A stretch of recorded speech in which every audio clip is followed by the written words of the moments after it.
प्यारे साथियों, आप सभी का स्वागत करता हूं एमआरएस स्टडी परिवार में। तो डियर, आज की सेशंस में मैं स्टार्ट करने वाला हूं ग्राउंड वाटर जो सब्जेक्ट है, जो कि बीटेक 7 सेमेस्टर में इलेक्टिव पेपर आपका जो है रखा गया है। तो 2021 में जो क्वेश्चन पूछा गया था उसका सॉल्यूशन हम यहाँ पे जो है आप लोगों के साथ शेयर करने वाले हैं। तो शॉर्ट क्वेश्चंस का जो सबसे पहला क्वेश्चंस है वो आपके साथ मैं शेयर करने वाला हूँ। पहला क्वेश्चन यहाँ पे दिया गया है आपका कि स्पेसिफिक कैपेसिटी ऑफ वेल क्या होता है। तो स्पेसिफिक कैपेसिटी ऑफ वेल जो है ये पंपिंग रेट होता है, जो कि डिवाइड किया जाता है by the draw down. Mathematically अगर बात किया जाए तो specific capacity is equal to होता है एस इंटू क्यू। एस जो है डिनोट करता है ड्रॉ डाउन को, ड्रॉ डाउन जो है change in water level due to pumping, और Q जो है रिप्रेजेंट करता है डिस्चार्ज रेट को यानी पंपिंग रेट को। ओके, बात किया जाए स्पेसिफिक कैपेसिटी ऑफ वेल के इम्पोर्टेंस के बारे में, तो मॉनिटरिंग वेल परफॉर्मेंस को मॉनिटर किया जाता है। स्पेसिफिक कैपेसिटी प्रोवाइड एक वैल्यूएबल इंसाइट्स होता है into well performance by tracking the changes in specific capacity over time, है ना। टाइम के साथ जो चेंजेस होता है स्पेसिफिक कैपेसिटी में उसको ट्रैक किया जाता है। We can identify declines in well efficiency. It also allow us to plan optimal well rehabilitation schedules. When a well's specific capacity drops by 15% और more, तो जो रिहेबिलिटेशंस वर्क होता है वो शेड्यूल किया जाता है। आइडियली जो हमारा स्पेसिफिक कैपेसिटी होता है वो मेजरमेंट किया जाता है, should be performed at least semi-annual, and water levels, both static and pumping, should be collected monthly for early detections of potential well problems. Design pumping rate and maximum yield. Specific capacity जो है help करता है to determine the design pumping rate और maximum yield that a well can sustain. जो maximum pumping rate होता है should be estimated, वो estimate किया जाता है using initial specific capacity. It is calculated as, है ना, ये कैलकुलेट किया जाता है as pump maximum pumping rate is equal to specific capacity गुने maximum available draw down. Estimating transmissibility जो है ये of aquifer can be estimated by using initial specific capacity. जो ट्रांसमिसिबिलिटी होता है ये रिप्रेजेंट करता है rate at which water is transmitted through aquifer under a unit width and unit hydraulic gradient. जो यूनिट हाइड्रोलिक ग्रेडियंट होता है और जो यूनिट विड्थ होता है वो it equals to aquifer hydraulic conductivity के multiplied by aquifer thickness B. Base line for comparisons. जो इनिशियल स्पेसिफिक कैपेसिटी होता है वो ऑब्टेन किया जाता है right after a well is drilled and properly developed surveys as the baseline for compaction, या जो कॉम्पैक्शन कंपैरिजन किया जाता है वो बेसलाइन। ओवर टाइम जो स्पेसिफिक कैपेसिटी होता है may decline due to factors like plugging of well perforations और changes in static water level. Key performance indicator KPI जो स्पेसिफिक कैपेसिटी है can be tracked alongside other important measurement using arises of key performance indicator. These key performance indicators easy recognitions of well performance trends through time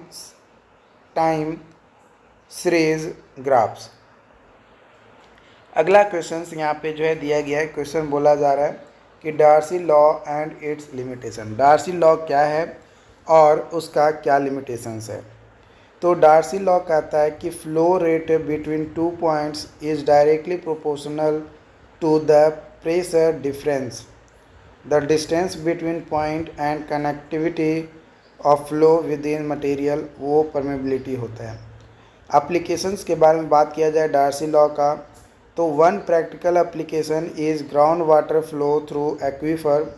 Darcy law combined with the conservations of mass equations form करता है एक basic relationship in hydrogeology. जो Darcy law है ये use किया जाता है to describe oil gas water flow in petroleum reservoirs where permeability play a critical role, जहाँ पे परमेबिलिटी जो है क्रिटिकल रोल हमारा निभाता है। डार्सी लॉ का फॉर्मूला होता है Q is equal to K into A into DH/dl। ठीक है, तो Q जो है रिप्रेजेंट करता है rate of flow water flow, K जो है हाइड्रोलिक कंडक्टिविटी, A जो है क्रॉस सेक्शनल एरिया और D/L जो है ये हाइड्रोलिक ग्रेडियंट है ना। DH/dl यह हाइड्रोलिक ग्रेडियंट को रिप्रेजेंट हमारा करता है, यानी Q is equal to KA DH/dl।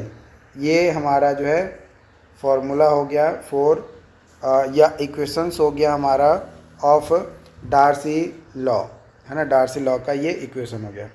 Limitations के बारे में अगर बात किया जाए डार्सी लॉ का, तो डार्सी लॉ का जो पहला लिमिटेशंस है वो ये है कि ये वैलिड होता है only when flow is laminar. Reynolds number अगर आ जाता है यानी टर्बुलेंट कंडीशन आ जाता है तो वहाँ पे डार्सी लॉ जो है वैलिड हमारा नहीं हो पाता है। इसके अलावा दूसरा जो लिमिटेशंस है कि ये एज्यूम करता है यूनिफॉर्म और आइसोट्रॉपिक पोरस मीडिया को, इग्नोर करता है real world variations in permeability. तीसरा लिमिटेशंस है कि it work best for low flow rates and may be less accurate in turbulent situation. और टर्बुलेंट सिचुएशन में इसका जो एक्यूरेसी होता है वो एकदम बेकार होता है, ख़राब होता है। ठीक है, तो ये दो क्वेश्चन देखे। तीसरा क्वेश्चन है हमारा हाइड्रोलिक हेड। हाइड्रोलिक हेड को जो है हम लोग पीजियोमेट्रिक हेड भी कहते हैं। ये एक स्पेसिफिक मेजरमेंट है ऑफ लिक्विड प्रेशर का एवं वर्टिकल डेटम। जो हाइड्रोलिक हेड है ये यूजुअली एक्सप्रेस किया जाता है as a liquid surface elevation in unit of length typically measured at the entrance of piezometer. In fluid dynamic जो हेड होता है ये रिलेट करता है energy in an incompressible fluid to height of equivalent static column of that fluid. It encompasses three component. First, velocity head जो कि associated होता है with work motion kinetic energy of fluid. Elevation head due to fluid's weight and gravitational force acting on column of fluid. Pressure head arises from static pressure and internal molecular motion of fluid. Unit के बारे में बात किया जाए pressure head का, तो pressure head का जो यूनिट होता है वो एक्सप्रेस किया जाता है मीटर या फीट में। On earth each additional meter of fresh water adds static pressure of approximately 9.8 kilopascal और 0.433 psi per foot of water column height. Applications के बारे में अगर बात किया जाए हाइड्रोलिक हेड का, तो पहला एप्लीकेशंस है कि हाइड्रोलिक हेड जो है ये कैलकुलेट किया जाता है by from depth to water in piezometric well. दूसरा एप्लीकेशंस है कि ये एसोसिएटेड होता है measured using stand pipe piezometer where height of water surface in the tube is relative to common datum. तीसरा एप्लीकेशंस इसका है कि हाइड्रोलिक हेड जो है वो हेल्प करता है to determine hydraulic gradient between two और मोर पॉइंट्स। तो ये तीन क्वेश्चन जो है हमने यहाँ पे देखा। आप हमारे यूट्यूब चैनल पे भी इस वीडियो को देख सकते हैं, तो यूट्यूब चैनल पे जाकर वीडियोस को देख लीजिए और चैनल को सब्सक्राइब कर लीजिए। ऐप पे अगर आप हमारे साथ जुड़े हुए हैं तो अपने और भी दोस्तों के साथ शेयर करिए कि प्रॉपर क्लासेस आपको हमारे ऐप पे जो है देखने को मिल जाएगा। तो ऐप को डाउनलोड करने के लिए उसे बोल दीजिए और वहाँ पे कैसे आपने परचेज़ किया वो गाइड अपने दोस्तों को करिए, ताकि उन्हें भी पता चल सके कि किस तरीके का क्वेश्चन आपके सेमेस्टर एग्ज़ाम में पूछे जाते हैं। Okay, thank you.